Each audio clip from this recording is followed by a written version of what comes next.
Florida's Amendment 5 will be on the ballot this November. How will you vote? Florida voters have the opportunity this November to hand homeowners more savings on their tax bills. Amendment 5 in Florida proposes adjusting the homestead property tax exemption annually to match inflation, potentially reducing bills for homeowners. In other words, as the cost of living increases, so would the tax breaks afforded to those eligible for homestead exemptions. Basically, residents who own and live in their homes. So, how would this amendment work for Floridians?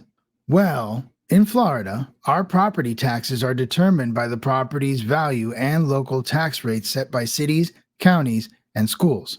Now, millage rates vary by county. So, for example, County X might have a millage rate of $5 for every 1,000 of the home's value. So, a home valued at $100,000 with a tax rate of $5 per 1,000 pays $500 in taxes. In Florida, if you declare your home to be your primary residence, you are eligible for discounts called homestead exemptions. So, what are homestead exemptions? Well, I'm glad you asked. By definition, homestead exemption is a valuable property tax benefit that can save homeowners up to $50,000 on their taxable value.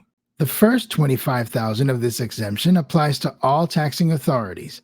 However, the second $25,000 exemption excludes school board taxes and applies to properties with assessed values greater than $50,000.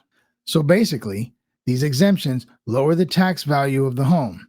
Example, if a home is valued at $200,000 and has two $25,000 exemptions, it's taxed as if it were worth $150,000.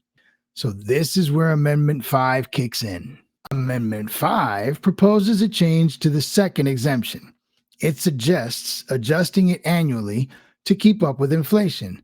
For instance, if inflation is 8%, the second $25,000 exemption would increase to $27,000. So what are the pros and cons of this amendment? Supporters feel that it'll provide relief for homeowners facing rising property values and taxes.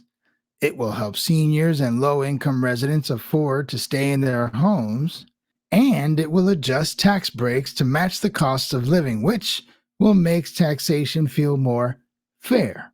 Sounds like music to my ears, but the critics do have some valid concerns.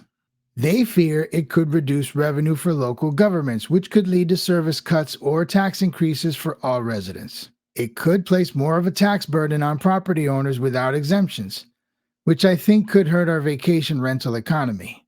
And that's a pretty big deal down here.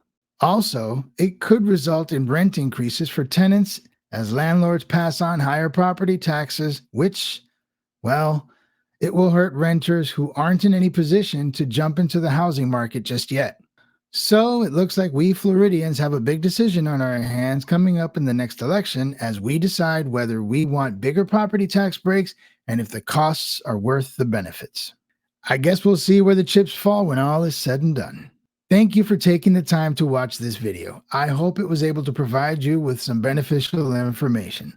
Also, please don't forget to hit the like button as well as the subscribe button to help promote my channel. If you would like any type of assistance with the Florida real estate market, please do not hesitate to contact me. I will have my information in the description below. Thank you all very much.